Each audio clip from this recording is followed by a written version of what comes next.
안녕하세요. 네, 오늘부터 우리 심기일전 특강이라고 해서 이 심기일전은 심화 기출의 줄임말이긴 합니다. 그래서 아마 과목별로 조금 스타일이 다를 수 있는데 사무관리론 같은 경우에는 이제 역대 기출 우리 1회부터 12회까지를 3회 동안 다 정리해보는 시간을 가질 거고요. 아마 이 시기가 사실은 1차와 2차 준비생의 딱 차이가 나는 시기이기는 합니다. 그래서 실제로는 이게 특강으로 빠진 이유가 1차에 조금 점수를 부족하신 분들은 1차를 하기 위해서 좀 더 집중을 하시기 때문에 선택 과정으로 빠져 있는데 2차를 좀 더 준비하시는 분들은 아무래도 기출 특강을 들음으로써 우리가 기출 분석을 하면 도움이 많이 되실 거라고 생각이 들고요. 일단 제 소개를 간단히 드리고 그 다음에 진도 나가도록 할게요. 저도 똑같이 이제 행정사 국가 자격시험을 저는 생동차라고 하면 1차 끝나고 2차를 준비를 했어요.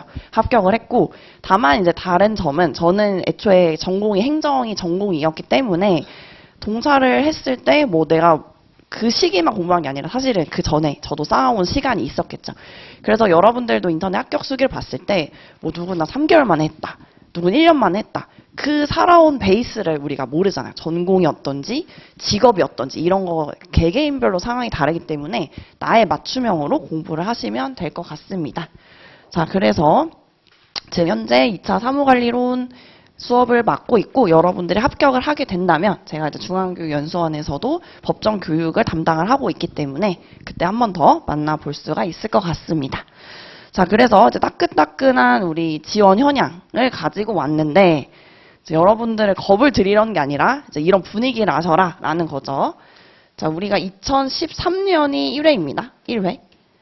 2013년 1회 때는 경쟁률이 엄청 치열했어요. 원래 항상 1회 때는 이때 행정사가 딱 나온다라고 했을 때 1회가 치열할 수밖에 없었던 게 뭐 행시 준비생, 사시 준비생, 그리고 뭐 법원 공무원 준비생, 법무사 준비생 등등이 많이 그러니까 엄청나게 공부를 하시던 분들이 한 번 더 시험 보는 김에 한 번 더 보는 경우가 되게 많았다고 해요.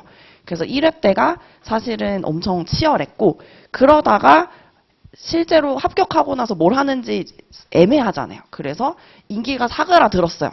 사그라들다가 갑자기 언제가 분기점이었냐면 이때 2020년 이게 우리 8회 때였거든요. 8회 시험. 이 8회 시험부터 증가를 하기 시작합니다. 이게 숫자가.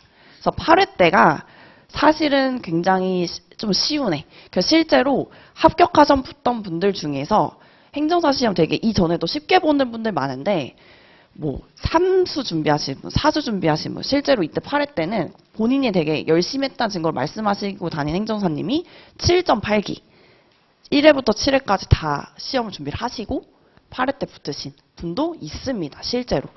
많습니다. 그래서 그러니까 이게 뭐 전업으로 한지는 모르겠지만 어쨌든 계속 병행하면서 시험을 보면은 길어지기가 사실은 쉬워요. 그래서 작년에 합격하신 분들도 직장 병행하면서 3번 준비하셨고 10회 때도 3번 그러니까 3번 준비하신 분 은근히 많은 거예요. 그래서 시험이 사실 그렇게 좀 몰입하는 시간이 필요하긴 합니다.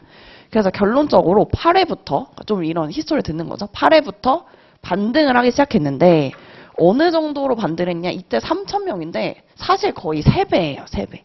그러니까 결국에 합격할 거면 좀 이때 공부하셨던 분들이 좀 앞서 나간 거죠. 마치 코인처럼. 아, 이때 할 걸. 그렇죠. 이때 할 걸. 근데 이제 계속 늘고 있죠.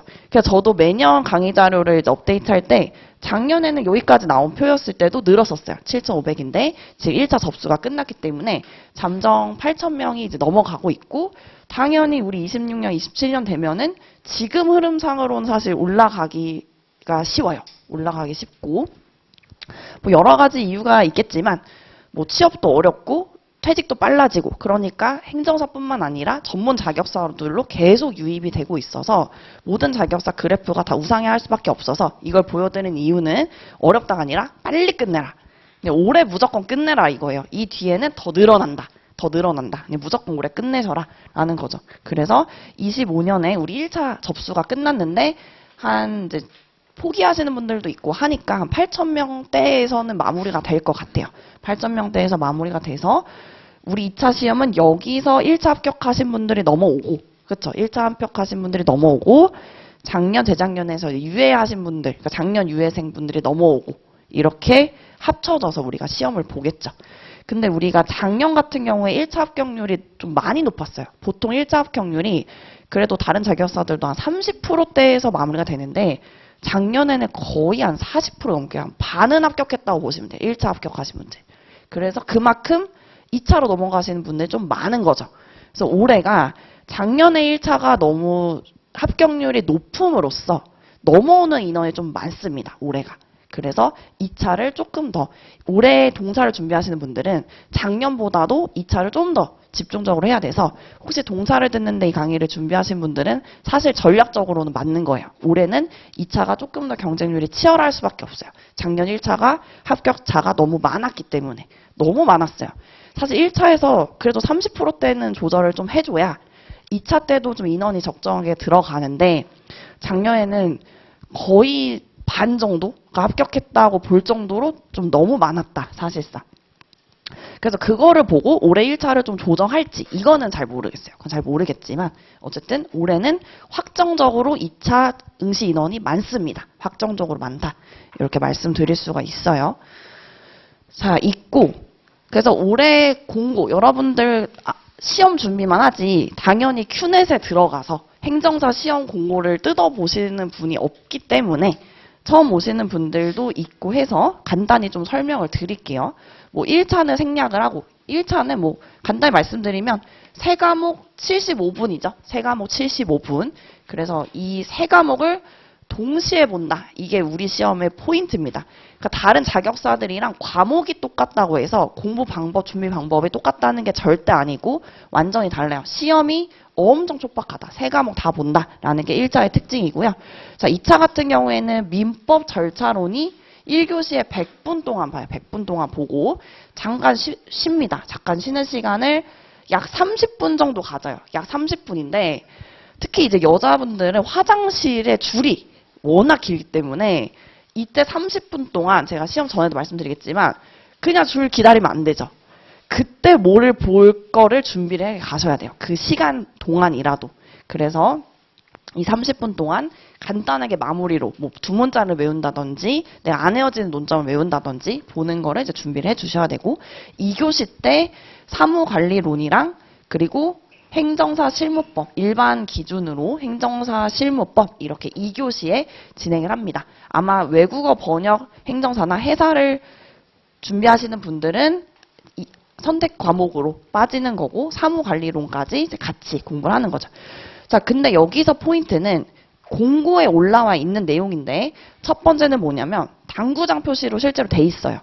관련 법률을 적용해서 정답을 구해야 하는 문제는 자, 우리는 관련 법률을 적용해서 문제를 풉니다. 행정사도 유사 법률 전문직이기 때문에 다 보시면 민법 이건 아예 이름이 법이죠. 행정사 실무법 이름이 법이에요. 근데 특이한 거는 절차론, 사무관리론 이거는 뭔가 이론도 포함되어 있다라는 뜻이에요. 그래서 보시면 민법, 실무법은 딱 법 내용밖에 없는데 절차론, 사무관리론은 뭔가 이론도 있고 학설도 있고 이런 내용 특이점이 있습니다. 그럼에도 불구하고 법이 포함되어 있죠. 행정절차법 포함. 물론 범위가 엄청 넓죠. 사무관리론도 민원 처리에 관한 법률, 시행령, 시행규칙 플러스 행정 업무의 운영 및 혁신에 관한 규정인 시행령, 시행규칙, 법을 포함하기 때문에 네 과목 다 법을 쓸 수밖에 없어요. 법을 적용해서 정답을 구해야 되는 게 맞아요. 맞는데 시험일 현재 시행 중의 법률을 적용한다라고 했죠. 이거를 엄청 잘 이용합니다. 이따가 기출문제 분석하시면 아시겠지만 그 해에 개정된 걸 엄청 출제를 해요. 그래서 우리 행정사 시험은 나 이제 법 알고 이 책을 가지고 어디 절로 떠난다. 어디 지방에 처박혀서 내가 공부만 해야지라고 하면은 오히려 업데이트가 안 됩니다. 계속 그냥 저희가 시간 들여서 개정상 안내 드리는 걸로 계속 학습을 업데이트를 하셔야 돼요. 계속 매년 출제를 합니다. 개정하고 바로 그해 출제해버리고 그런 식으로 이렇게 아예 답을 적어준 거죠. 답을. 법률을 적용한다. 이렇게 내겠다는 거죠. 내겠다. 자, 두 번째. 두 가지 당구장 표시가 되어 있는 거예요. 기활용된 문제. 기출문제도 변형, 활용돼서 출제될 수 있음. 이거 뭐예요? 굳이 왜 써줘요? 출제하겠다라는 거죠. 두 개. 개정사항 공부하세요. 기출문제 출제하겠다. 실제로 기출문제 뜯어보면 개정사항 계속 출제하고요. 기출문제 반복해서 출제합니다. 그러니까 알려주는 거예요. 공부에 이렇게 공부하세요 라고 알려주는 거죠. 그래서 실제로 우리도 이렇게 공부를 할 거고요. 자, 그래서 답안지 작성 유의사항 같은 경우도 간단히 말씀드리면 이게 정말 우리 아웃풋 과정의 마지막 인풋이에요. 무슨 말씀이냐? 우리가 기본 강의 듣고 공부하는 거죠. 기출 특강 강의 듣고 공부하는 거죠. 이게 3회 특강이면 우리가 6월 중순쯤에 끝나거든요. 아니, 5월 말이군요. 5월 말에 끝나요. 5월 말에 끝나면 6월부터 바로 모의고사, 쓰기를 바로 시작합니다. 그럼 쓰기를 바로 시작할 때 그때부터 습관이 잘못 들이면 안 돼요. 잘못 들이면 안 되니까 지금부터 잘 해주셔야 되는데, 자, 첫 번째 간단히 말씀드릴게요. 검은색 필기구 사용하자라고 했는데 그때 가서 당장 6월이에요. 당장 6월에 가서 이제 뭐 해야지 이게 아니라 지금 사세요. 검은색 필기구 이런 거들을 빨리빨리 사야 되는 거죠. 검은색 필기구 처음 이 강의를 이제 처음 들으시는 분도 있으니까 인터넷 쳐보면 너무 많지만 기본 3대장 있죠. 에너겔, 제트스트림, 사라사. 그냥 보통 이 세 개에서 돌아갑니다. 써보고 굵기 0.7이나 1.0은 좀 두꺼운 것 같고 0.7, 0.5, 1.0의 내 글씨 크기에 따라서 선택해 보셔서 쓰시면 돼요. 물론 작년 수석은 모나미를 썼다고 합니다. 그러니까 아무런 상관없지만 그냥 일반적으로 내가 수석할 정도는 도구가 필요 없겠죠. 그치만 난 턱걸이로 하겠다. 도구 중요합니다. 아이템 매우 중요해요. 전 되게 중요하다고 생각합니다. 그래서 에너겔, 제트스트림, 사라사로 한번 테스트를 해보세요. 해서 미리 이제 준비하는 거죠. 6월부터 써야 되니까 지금 준비하자. 자, 그리고 우린 계산 문제 없으니까 이거 왜 들어가냐면 이 한국산업인력공단 큐넷에서 세무사도 보고 회계사도 보고 같이 보니까 이렇게 공통 디렉션이 있는 거예요. 계산 없습니다. 우린 없고. 그래서 답안이 내가 틀렸다. 그러면 두 줄 이렇게 찍찍 그으라고 했고 수정 테이프는 가능해요. 수정행은 쓰지 말고. 그러니까 이런 것도 수정 이게 아니라 수정 테이프만 가능하다. 근데 우리 시간 없어서 수정 테이프 이렇게 예쁘게 쓸 바에 그냥 두 줄 찍찍 긋는 게 훨씬 빨라요. 시간이 없습니다.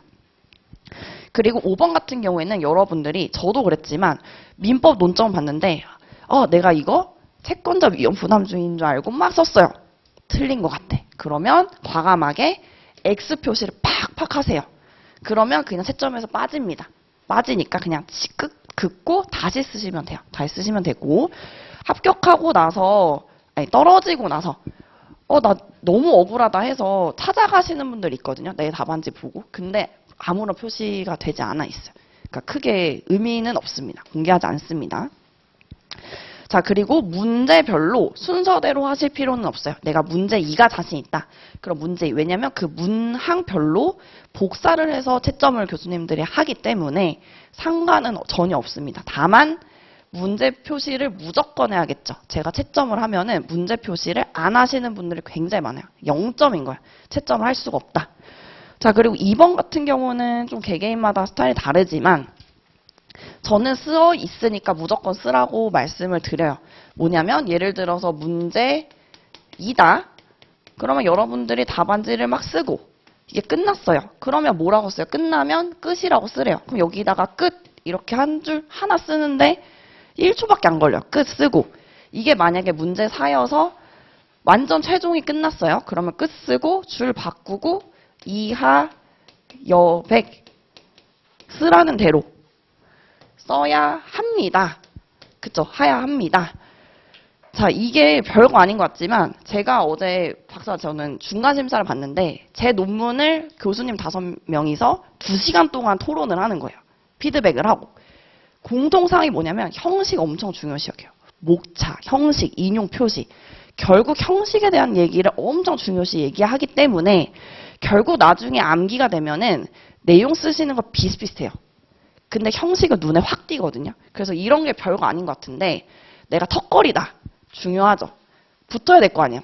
하세요. 그냥 하세요. 저는 그냥 하라고 말씀드립니다. 굳이 오히려 플러스해서 그냥 합격을 하는 게 더 중요하다. 자, 그리고 마지막 많이 실수하시는 게 뒤에 페이지에 있습니다라고 친절히 말을 하고 싶어서 계속을 쓰시는 분들이 계속 매년 나와요. 계속. 근데 계속은 답안지 16페이지 다 쓰면 다음 건 달라고 손들 때. 근데 체감상 16페이지 다 쓸 수가 없어요. 우리가 시간이 좀 부족해서 16페이지 쓰기 어렵고 저도 한 10페이지 썼어요. 10페이지 정도. 10페이지씩 썼다. 그래서 이런 주의사항을 체크를 해주시면 되겠습니다. 그래서 이 특강이 끝나고 제가 답안지 양식으로 나눠드렸는데 한국산업인력공단 답안지 양식에 이렇게 책을 쫙 펼쳐서 우리가 문제 1부터 쓴다라고 하면은 줄이 22줄이거든요. 우리가 시간 제한이 있고 분량 제한이 있기 때문에 다 쓸 수가 없습니다. 그냥 한 페이지 3분의 1까지 쓰면 한 20점 내가 채웠다라고 생각하고 넘어가셔야 돼요. 내가 욕심나서 나 문제 1 나 너무 잘 알아. 막 3장 쓰잖아요. 그럼 문제 4는 반 페이지밖에 못 쓰고 백지로 날려요. 그래서 한 페이지 반 정도가 적절한 답안 분량이구나 라고 생각을 해주시면 됩니다. 이 분량 정도. 분량감 체크를 해주시면 되고요. 자, 그럼 수업에 나가기 전에 간단히 좀 살펴볼게요. 자, 일단은 기출문제 분석표가 있죠. 기출문제 분석표 한번 살펴볼게요. 자, 우리 사무관리론 같은 경우에 이제 기출문제 분석표를 보면은 크게 사무관리론에 포함된 법령이 두 가지죠. 1번, 민원 처리에 관한 법률 시행령 시행규칙 하나 파트가 있고 제가 약칭으로 민원 파트라고 부를게요. 한 장 넘기면 행정 업무의 운영 및 혁신에 관한 규정이라고 해서 행정 파트 이렇게 두 가지 파트로 되어 있는데 자, 그 밑에 당구장 표시로 국민제한 규정이라고 원래 따로 있었어요. 그래서 행정사 사무관리론에서는 원래는 세 파트였습니다. 민원 파트, 국민제한 규정, 행정 파트 세 가지였는데 이 국민제한 규정이 출제 범위에서 빠졌어요. 사무관리론에서 빠지고 이게 그대로 절차로 갔기 때문에 사무관리론의 분량은 적어졌어요. 적어졌습니다. 자, 그래서 우리 문제 보면서 이따가 체크를 할 건데 자, 우리 세로로 봤을 때 1회 때 보실게요. 1회 때 보통 어느 정도 나오냐면 1회 때 민원 파트에서 한 문제 나왔죠. 복합 민원 처리 방식들 한 문제 나오고 그 다음에 넘어가셔서 행정 파트 보시면 1회 때 3개 이렇게 나죠. 3개. 그러니까 우리가 20점씩 5점 분량이라고 치면은 조금 차이가 있지만 평균적으로 민원 2문제, 행정 파트 3문제 이렇게 생각을 해주시면 돼요. 그렇지만 행정 파트는 좀 불이타라고 해서 우리가 예측할 수 없는 변칙적인 문제들이 나오기 때문에 안정적으로 민원 파트에 있는 문제는 그냥 다 맞추고 가야 된다. 민원 파트는 상대적으로 법률 시행령 시행규칙이 있기 때문에 법 테두리 안에서 낼 수밖에 없게끔 되어 있어요. 그러니까 법에 있는 내용은 무조건 내가 40점 분량, 그러니까 40%인 민원 파트에 대한 내용은 법에서 나오기 때문에 불이타가 나오기 어려워요. 불이타가 나오기 어려워서 여기에 나오는 문제는 그냥 무조건 내가 다 쓰겠다. 그렇게 시작을 하셔야 돼요. 그리고 멘탈적으로도 민원에 있는 문제가 먼저 나오는데 거기부터 불이타 나오면 멘탈이 나가죠. 그러니까 민원 파트부터 내가 다 잘 쓰고 넘어가시면 돼요. 그래서 1회 때 나온 거 같이 살펴보면서 이제 수업 진행해 보도록 하겠습니다. 자, 일단은 오늘 준비하는 내용은 프린트만 있어도 되지만 그래도 요약집이 있으신 분들은 굳이 공부 범위를 늘리실 필요는 없어요. 그러니까 이 기출문제 특강을 듣는 이유는 뭐냐면 시뮬레이션 하는 거죠. 아, 시험에 이렇게 나왔구나. 근데 이렇게 우리가 똑같이 공부할 필요는 없는 게 개정이 계속 됐죠. 개정이 됐고 어차피 요약서에 이 내용이 다 들어가 있어요. 우리가 굳이 제가 드린 이 모범 답안대로 새로 암기할 필요 전혀 없고 어차피 암기는 이 요약서대로 다 채워집니다. 채워지는데 이 외운 재료를 가지고 아, 어떻게 요리를 했구나를 한번 시뮬레이션을 같이 해보는 거지. 아, 이렇게 요리했으니까 이대로 다시 외워야지. 너무 비효율적이에요. 너무 비효율적이라서 요약서 있으신 분들은 이 기출특강을 공부하고 복습할 때 요약집에다가 옮기시는 식으로 하고 이거를 이제 보지 마세요. 보지 마세요. 그러니까 이거를 공부량을 2배로 늘릴 필요 전혀 없습니다. 전혀 없고 단거나 시켜서 같이 보시면 돼요. 어차피 브리타는 다시 나오기 어려우니까 뺄 거고 개정된 거는 요약서에 있으니까 이런 식으로 문제가 조정이 많이 됩니다. 그래서 참고만 해주시면 되겠죠. 자, 그래서 프린트 보시면 일단 문제가 있고 답안이 있어요. 문제가 있고 답안. 자, 문제부터 좀 같이 살펴보도록 할게요. 문제. 자, 1회 사무관리로 문제. 이 시험장에서 이렇게 나오는 거예요. 문제 볼게요. 1회. 이게 백지로 나와요. 그러니까 여러분들이 행정사 2차 시험은 법전이 없어요. 그냥 그 검은색 볼펜, 나의 분신인 검은색 볼펜과 내가 들어가면 이렇게 종이가 나옵니다. 1, 2, 3, 4. 이걸 보고 이제 쓰는 거예요. 자, 1번 볼게요. 기한문의 검토와 결제에 관해서 서술하세요. 근데 1회 때는 40점 분량으로 좀 크게 냈었어요. 40점 분량. 근데 이게 점점 분설형으로 진화를 해서 20점씩 5점이 이제 정형화된 패턴인데, 이제 예전에 벌써 지금 우리가 13회를 준비하니까 이게 2013년이잖아요. 완전 예전이죠. 예전에는 이렇게 40점으로 나왔다. 그리고 문제 2부터는 이제 20점, 20점, 20점이 나왔구나 라고 보시면 되는데, 자, 뒤에 넘어가서 통계 한번 볼게요. 통계.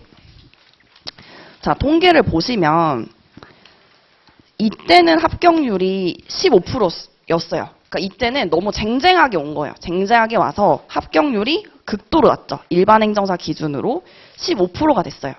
자, 우리가 이제 앞에서 그 그래프 봤는데 이때 2015년이니까 2013년 이때가 합격률이 약 13% 정도였고요.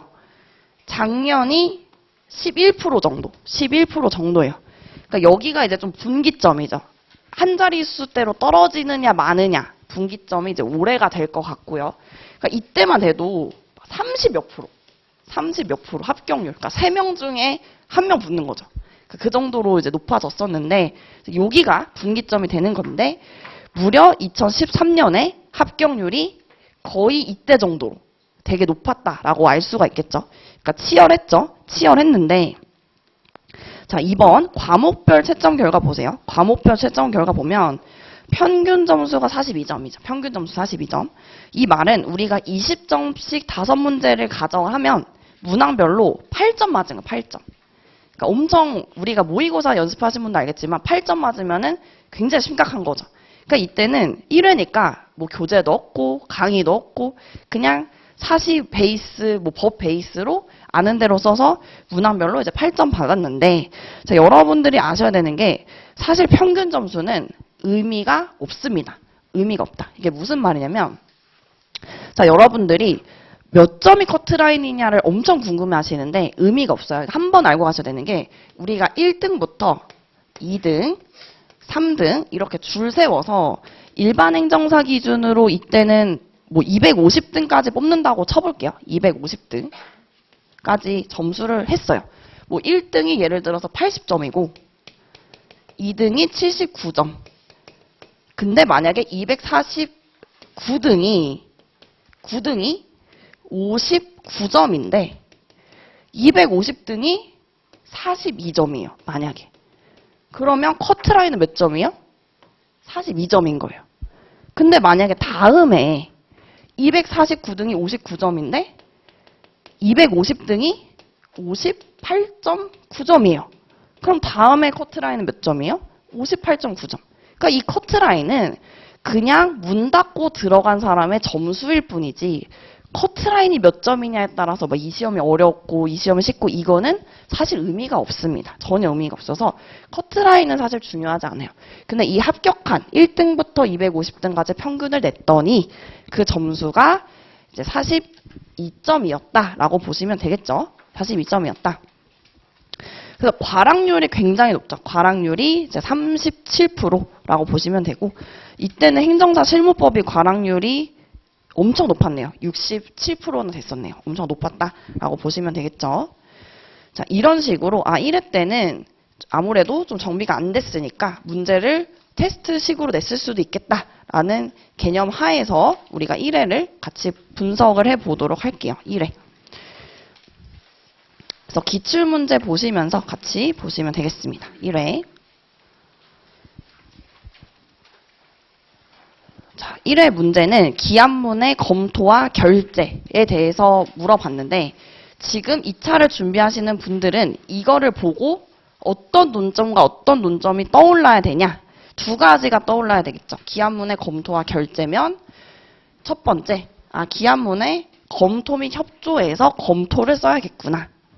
그리고 기한문의 결제를 써야 되겠구나. 그러니까 지금은 이게 떠올리는 게 어려운 게 토픽별로 암기가 돼서 재료 손질이 끝나야 이게 조합을 해서 답안지를 쓸 수 있는데 지금 여러분들은 아직 재료 손질이 안 됐어요. 당연해요. 우리가 언제 저 이제 무슨 재료인지 알 것 같다라는 게 거의 한 7, 8월에 되는데 지금 6월이니까 그냥 연습을 하면 예행 연습 이렇게 해서 이렇게 다듬어서 이렇게 쓰는 연습을 보는 거지 지금 안 떠오르실 거예요. 그래서 이 답안지로 외우는 게 의미가 없는 게 이거는 조합을 한 답안지인데 원 재료만 열심히 외워도 결국 조합이 됩니다. 돼요. 근데 이렇게 가면 더 공부량만 늘어나는 거죠. 굳이. 그래서 검토와 결제를 물어봤다 그러면 두 논점을 사실 섞어서 물어본 거예요. 그래서 40점인데 검토 20점 그리고 결제 20점 이렇게 나눠서 우리가 생각을 해볼 수가 있겠죠. 자, 그리고 우리 시험 자체가 요것도 참고적으로 보시면 좋을 것 같은데 자, 우리 시험 자체가 보시면은 논술 한 문제, 약술 한 문제 이렇게 돼 있어요. 논술 한 문제, 약술 한 문제. 이거는 2025년도 기준 공고문이에요. 논술형과 약술형이 있다. 우리가 공부할 때는 사례형, 단문형 이렇게 인식을 하죠. 사례냐, 단문형. 근데 채점하는 그 시험 출제 기준은 논술이냐, 약술이냐 이렇게 두 가지로 나눠지고 있어요. 자, 이게 무슨 말이냐면 논술이라는 것은 논술.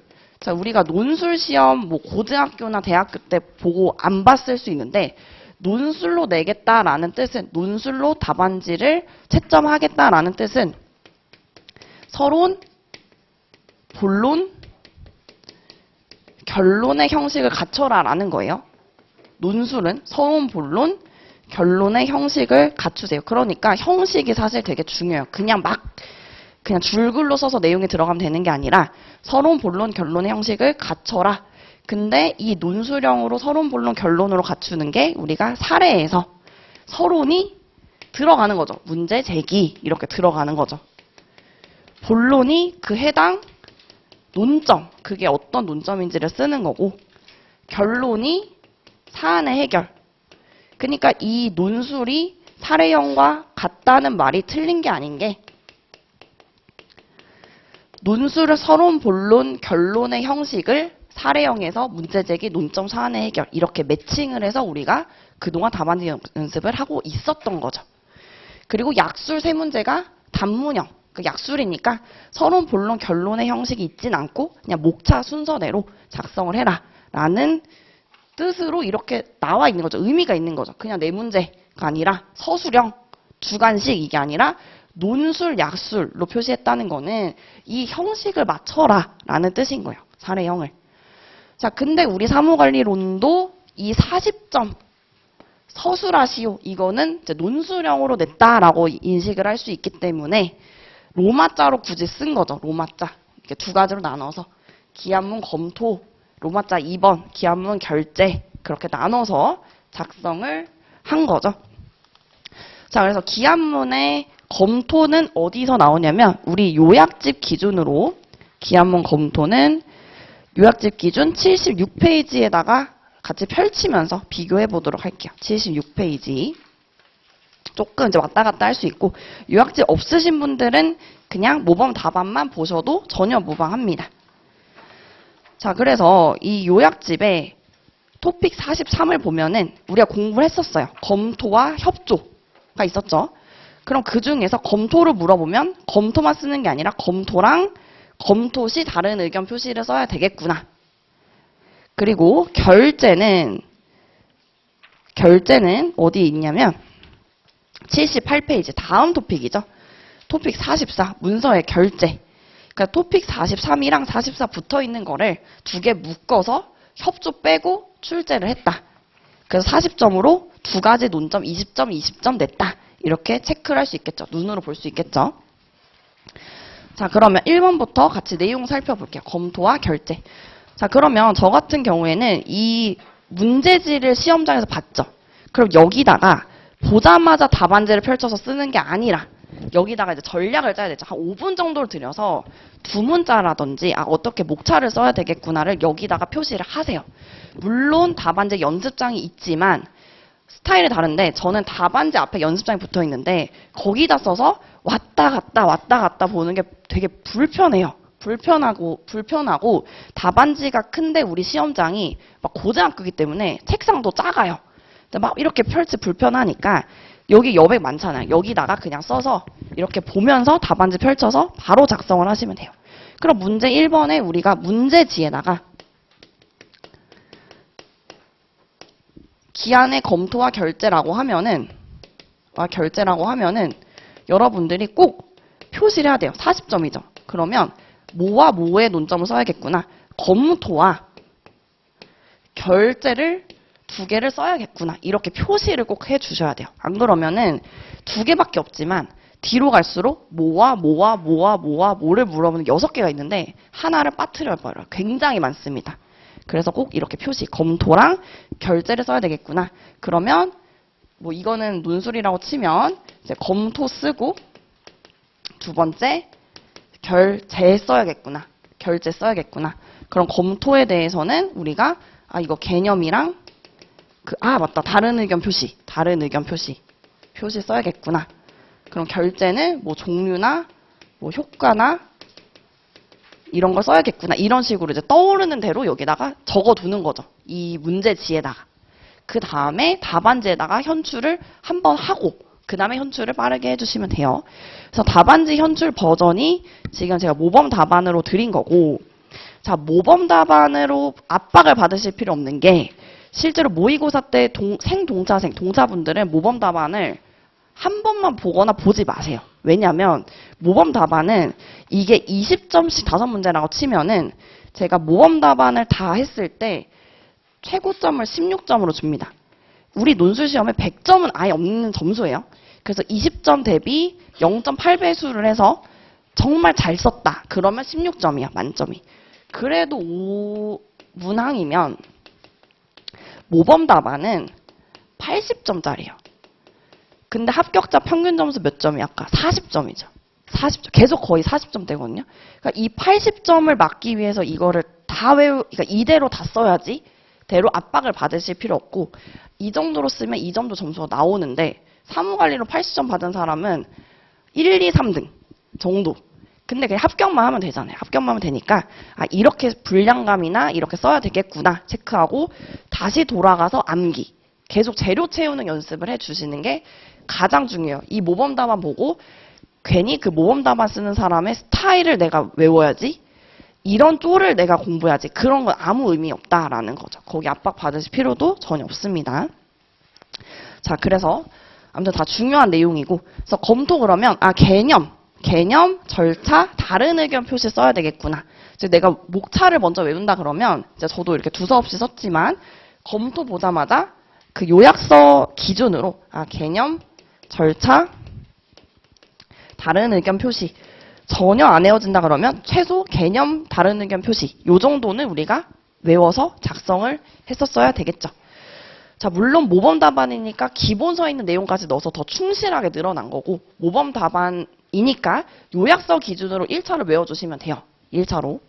자, 그럼 개념은 우리가 좀 외우고 넘어가야 되겠죠. 검토는 보조기간 또는 보좌기관이, 우리가 검토받는다라고 하죠. 보조기간 또는 보좌기관이 먼저 기한한 내용을 분석하고 점검해서 검토자가 이거를 동의해 주는 거죠. 동의 여부를 결정하는 수직적 합의이다. 자, 우리 키워드는 합의라고 했죠. 검토해 준다는 거는 동의를 하는데 수직적, 위계가 있는 거죠. 수직적으로 합의를 하는 것을 의미한다.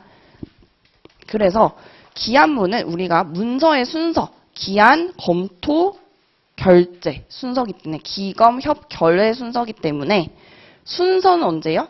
결제 받기 전에 검토를 받아야 된다. 이 두 가지는 무조건 쓸 수 있겠죠. 검토의 뜻은 뭐냐? 수직적 합의다. 기한한 문서를, 기한한 내용을 점검하고 분석하고 검토받고 동의 여부를 결정하는 수직적 합의다. 플러스 언제 받냐? 기검협결. 기한, 검토, 협조, 결제니까 기한문을 결제 전에 검토를 받아야 된다. 이 두 가지는 기본으로 쓸 수 있겠죠. 기본으로 쓸 수 있는데 추가적으로 우리가 뭐 회사를 다니든 상급자한테 검토를 받아야 되는데 상급자가 없어요. 부재 중이야. 뭐 출장 등의 사유로 없다라고 하면은 생략할 수도 있겠죠. 생략할 수 있지만 사유를 적어야 된다. 자, 그래서 지금 여기까지 봤을 때도 느낀 점. 문제를 보고 이 논점 뭔지 일단 기억하는 거 1번. 논점 보고 목차만 쓰고 이게 2번. 그 다음에 내용 채우는 거는 우리가 언제까지? 9월 27일 전날, 9월 26일까지 계속 암기로 계속 채워주는 과정인 거예요. 그래서 여러분들이 6월에 모의고사 볼 때도 문제를 보고 이 논점 뭐다 찾기 1번, 목차 쓰기 2번. 여기까지가 일단 1단계. 그 다음에 내용은 채우고, 좀 더 채우고를 계속 무한 반복을 하는 절차입니다. 이거를 계속 반복할 거예요. 그래서 검토 절차 같은 경우는 이제 참고적으로 보시면 되는데, 검토 절차, 기한자, 문서를 작성하는 사람이죠. 기한자가 최종적으로 형식 내용을 점검을 해야겠죠. 내가 검사받아야 되니까 최종적으로 확인한 후에 기한자란에 일단 내 이름을 써요. 내가 기한했다. 그리고 결제권자의 결제를 받기 전에 검토를 받아야 된다. 사실 같은 말이죠. 같은 말인데 조금 더 자세하게 풀어 쓴 거죠. 검토 절차.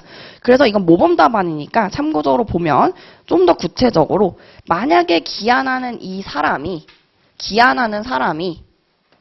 사람을 나눠 본 거죠. 첫 번째, 기한하는 사람이 업무 분담자, 내가 담당을 받은 거예요. 업무 분담자인 경우에는 총괄 책임자 검토 받고 그 다음에 보조기관 검토 결제 받는다. 그리고 두 번째는 책임자가 기한을 할 수도 있겠죠. 상급자가 기한을 하는 경우에는 분담자한테는 의견만 듣는 거죠. 의견만 듣고 나서 바로 검토 결제를 받는다. 이런 두 가지 차이가 있는 거죠. 그래서 이 나눠지는 거에 대해서는 그냥 이렇게 나눠질 수 있구나. 참고적으로 알아두시면 돼요. 공부량을 너무 많이 늘릴 필요는 없습니다. 자, 그러면 검토자는 어떤 내용을 검토하냐? 자, 우리가 회사 다닐 때 내가 검토자예요? 그럼 뭘 보겠어요? 잘 지켰는지 형식적인 내용 체크를 하겠죠. 그리고 내용적으로 법률, 행정, 경제적 내용 잘 들어갔는지. 한마디로 어렵지 않아요. 검토 뭐하냐? 형식 플러스 내용을 검토한다. 이거죠. 형식 플러스 내용을 검토한다. 자, 그런데 여기서 이제 점수를 받을 수 있는 포인트는 사실 이거 4번이에요. 4번. 다른 의견 표시. 자, 여러 번 수업 때도 말씀드렸지만 검토는 왜 하냐면 결국 기한자가 작성한 내용을 동의를 해줘야 되는 거예요.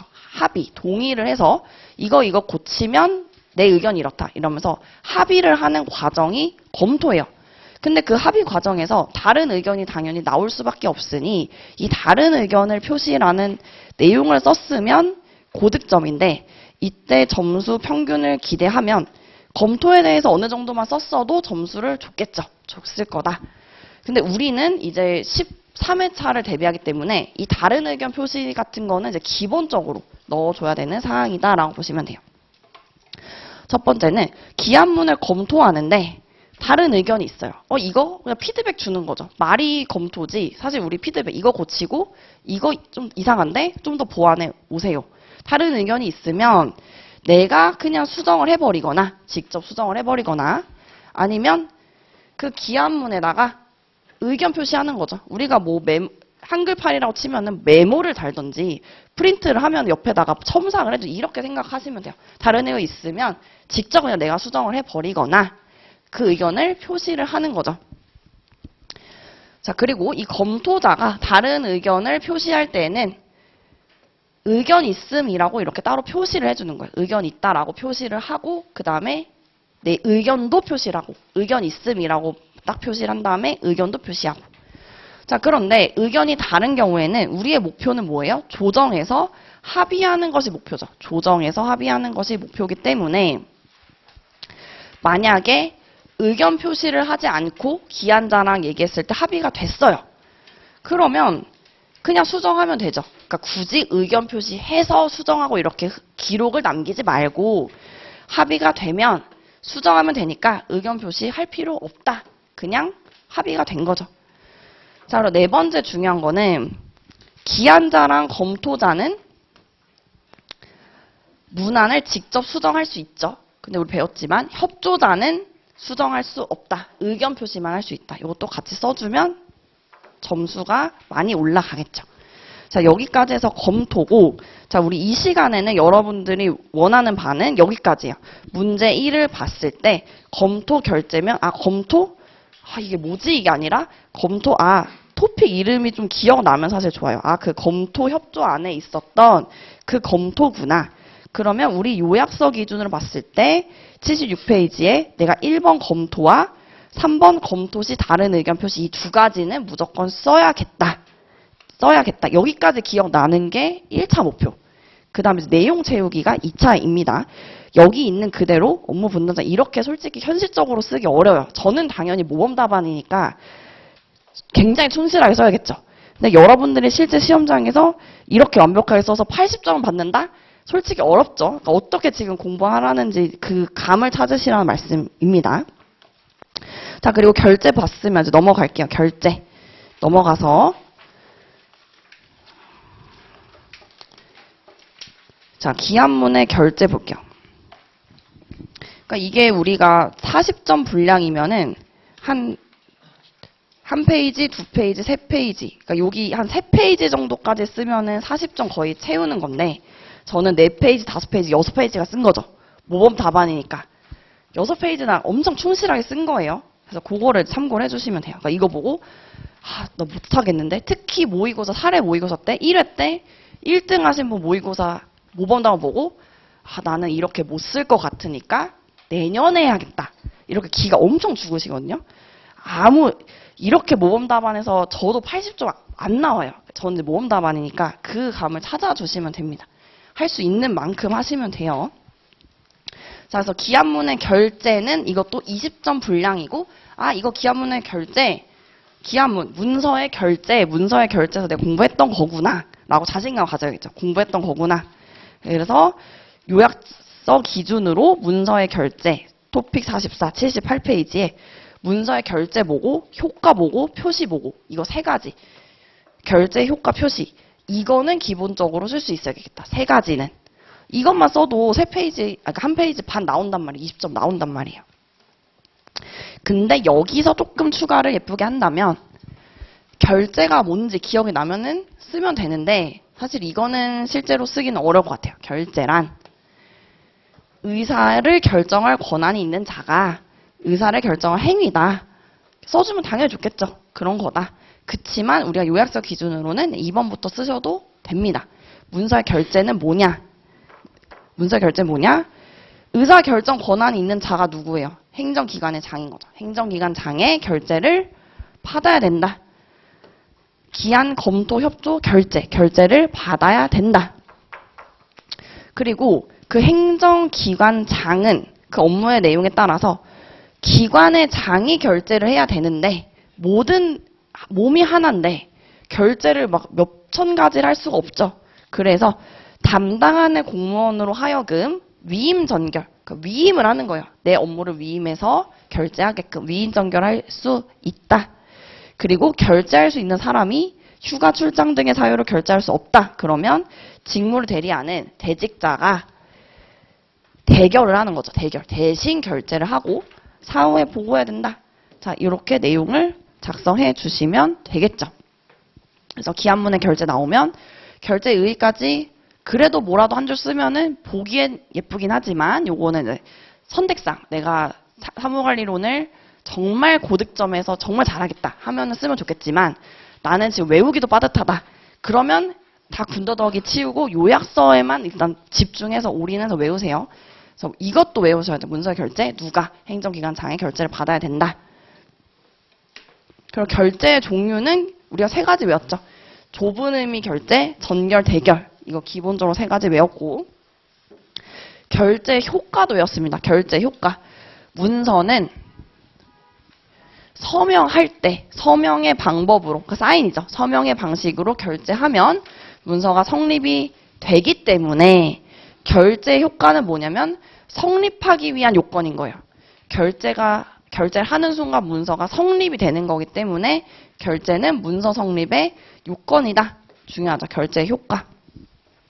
그래서 마지막 결제 표시도 전결, 대결, 좁은 의미의 결제, 전결, 대결 이렇게 표시가 되어 있습니다. 자, 그래서 이 기한문의 결제를 제가 한 페이지, 두 페이지, 세 페이지, 네 페이지나 썼기 때문에 사실 이 중에서 여러분들이 좀 핵심적으로 쓰는 거는 2번 문서의 결제, 뭐 3번 결제 종류, 4번 결제 효과 이 정도 세 가지만 써도 분량 정도는 한 페이지 반이 나오죠. 분량 한 페이지 반이 나온다. 그래서 이렇게 모범 답안이 있구나 해서 이 시간에 오늘 아니면 내일까지 해서 기출문제를 한 번 정도 그냥 쭉 보고 단거나만 작업만 해주시면 돼요. 단거나. 이렇게 나왔었다. 자, 그래서 다음 페이지로 넘어가 볼게요. 다음 페이지 넘어가서 문제 2번 관인까지만 잠깐 했다가 쉬는 시간을 갖도록 하겠습니다. 관인의 종류. 자, 이것도 이제 문제 2를 딱 보면은 관인의 종류와 폐기죠. 그러면 관인의 종류와 폐기에서 관인의 종류가 뭐지가 아니라 관인의 종류. 이거 관인의 개념 및 종류에서 공부를 했다. 관인, 전자이미지 관인, 특수 관인 이렇게 세 가지가 빡빡빡 떠오르면 일단 지금 매우 잘하고 계신 거예요. 세 가지. 근데 종류? 일단 생각이 안 난다. 멍하다. 그러면 안 돼요. 종류했을 때 관인, 전자이미지 관인, 특수 관인. 딱딱딱 이게 이제 시험자의 포인트가 문제를 딱 보고 뭐뭐뭐뭐다. 쫙 떠오르면 되는데 안 떠오르잖아요. 시험 끝날 때까지 절대 안 떠올라요. 그래서 그 연습을 해야 돼요. 보자마자 떠오르기. 보자마자 떠오르기. 그게 중요하지. 이게 시험이 그래서 다회독이 중요한 게 뭐냐면 이걸 한 토시 한 토시 공부하는 것보다 다회독이 중요한 이유는 보자마자 목차 쫙 떠오르고 보자마자 목차 딱 떠오르고 이거 연습을 일단은 빨리 해주셔야 되는데 촘촘히 공부해서 1회독 간신히 하잖아요. 시험장에 갔는데 갑자기 안 떠오르잖아요. 안 써져요. 아무것도. 왜냐면 기억이 안 나는데 절대 못 씁니다. 그래서 다회독을 해야 되는 시험입니다. 우리는 객관식이 아니어서 힌트가 없어요. 그냥 백지예요. 백지. 백지이기 때문에 객관식처럼 이거 보고 기억을 떠올린다? 절대 없어요. 절대 없어서 관인의 종류, 관인, 전자이미지 관인, 특수 관인. 그러니까 우리 앞에서 공부했던 것처럼 검토다 그러면 검토 개념 절차, 다른 의견 표시. 이 정도는 이제 세트로 우리가 뭐 나오면 뭐뭐뭐 들어가야 되는 거 뭐뭐뭐 이거를 내가 계속 정리를 해야 되는 거예요. 진짜 그 플래시 카드처럼 뭐 말하면 뭐뭐뭐 이렇게 나오게끔 모든 목차 그래봤자 73개밖에 안 돼요. 73개를 목차 3을 부르면 뭐뭐뭐뭐 이렇게 말할 수 있는 연습을 계속하는 계속. 그게 일단 제일 중요합니다. 자, 그럼 관인의 종류를 물어봤어요. 옆에 있는 사람이 관인의 종류 그러면 관인, 전자이미지 관인, 특수 관인 이게 바로 나오는 이게 얼마나 빨리 나오냐 이 연습을 하시는 거. 관인, 전자이미지 관인, 특수 관인 목차 쓰시고 이게 토픽 56인 거죠. 토픽 56 교재는 98페이지. 98페이지. 지금은 당연히 암기 이거 안 채워지는 거는 맞아요. 맞아서 쭉 전체적으로 범위가 아니라 전범위로 지금 한 번 더 공부를 한다. 그러니까 우리가 그동안은 되게 이렇게 진도별로 쭉쭉 공부한 거를 횡으로 한번 정리를 하는 거예요. 횡으로. 그 기출 순서대로 횡으로 한번 정리를 한다. 이런 거 생각해 주시면 돼요.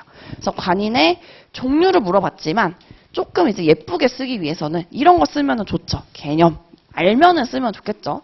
근데 시험장에서 나는 개념까지 쓸 여유가 없고 이런 거 기억도 안 나고 이러면 어쩔 수 없죠. 어쩔 수 없는데 나는 너무 완벽해. 그러면 쓰면 좋겠죠. 개념은 이런 거다. 라고 쓰면 좋아서 참고적으로 보시고 물어보는 게 사실 제일 중요해요. 종류. 그래서 이거를 바로 들어가면 관인, 전자이미지 관인, 특수관인 세 가지로 나눴을 때 관인은 크게 청인과 직인으로 나눠졌죠. 청인, 직인, 무슨 청 이런 것처럼 기관이 가지는 도장은 청인인 거죠. 무슨 청. 그래서 합의제 기관은 청인을 가지고 그 외는 그 기관장이 있는 거죠. 그 직인을 가진다. 합의제 기관은 위원회처럼 여러 명이 구성되는 거니까 기관장의 개념이 없어서 합의제 기관은 청인, 그 외 기관은 기관장의 직인, 그 사람, 무슨 장의 직인을 가진다. 요거 하나 기억해 주시면 되고, 전자이미지 관인은 이 전자이미지 관인의 개념은 우리가 용어 정리 그리고 전자이미지 관인 토픽에서도 계속 나와서 이거는 이제 좀 외울 때가 된 것 같기는 해요. 너무 많이 나와서. 관인의 인형, 모양을 컴퓨터 등 정보 처리 능력을 가진 장치, 컴퓨터에 전자적 이미지 형태로 입력해서 사용하는 관인은 이제 좀 외울 때가 되지 않았을까. 근데 언제 쓰냐? 전자문서에 사용하기 위해서. 종이에다가 전자이미지 관인 쓸 수 없겠죠. 전자문서에 사용하기 위해서. 그래서 관인의 종류는 관인, 전자이미지 관인, 특수관인. 관인은 청인, 직인. 전자이미지 관인은 관인의 인형, 컴퓨터, 이미지 형태, 입력해 사용하는 관인. 이 정도를 이제 계속 외워주시는 거죠. 전자이미지 관인. 그래서 특수관인까지 하고 잠깐 쉴게요. 특수관인. 자, 특수관인은 우리가 기억해야 되는 거는 크게 두 가지인 거죠. 크게 두 가지. 뭐와 뭐냐면 특수관인은 특수한 업무 처리라든지 아니면 특수한 증표 발행 이런 식으로 따로 가질 수 있다. 특수관인은 특수한 업무 처리 등에 사용하는 관인을 따로 가질 수 있는데 그 내용이 크게 두 가지였죠. 크게 두 가지. 첫 번째는 너무 많이 공부했던 재무 담당하는 공무원의 직위는 기획재정부 장관, 재무기획재부, 학교는 교육부 장관, 외교부는 외교부 장관, 검찰기관은 법무부 장관, 군기관은 국방부 장관 이렇게 먼저 외우고 규격과 등록에 필요한 사항을 따로 정한다. 그러니까 이 각 관인들의 규격이 각각 다른 거죠. 도장의 크기, 모양 이런 게 각각 다른 거죠. 다르다. 자, 그래서 따로 정한다. 저게 1번이 있었고 두 번째는 특수 업무에 사용하는 관인. 예를 들어서 민원 처리에 사용하는 관인은 그 업무에만 사용한다는 것을 인면에다가 그 도장 찍는 면 있죠. 거기다가 표시한다. 요 두 가지 우리가 외웠었죠. 특수관인. 그래서 방금 공부한 지금까지 공부한 것 중에서 이 특수관인만 따로 물어볼 확률이 좀 높아서 요거는 좀 잘 기억을 해주시면 돼요. 전자이미지 관인 플러스 특수관인. 관인이 좀 중요합니다. 관인 중요해요. 그래서 관인의 종류까지 이렇게 쭉 공부를 하시면 되고 아마 이때는 당연히 1회니까 전자이미지 관인, 특수관인 이런 거 몰랐을 거고 그냥 관인이 도장이란 걸 알았을 테니까 뭐 그거에 대해서 작성을 하셨겠죠. 그런 식으로 아마 1회 때는 답안 작성을 했을 것 같습니다. 이제 우리는 시험 대비를 위해서 관인 종류하면 이 세 가지는 이제는 좀 외울 때가 됐다. 특히 전자이미지 관인의 개념은 이제는 외울 때가 됐다. 2차를 하시는 분들은 외울 때가 됐다라고 말씀드릴 수 있을 것 같고 잠깐 쉬었다가 이 관인의 폐기부터 보도록 하고 우리 2교시는 11시부터 진행하도록 할게요.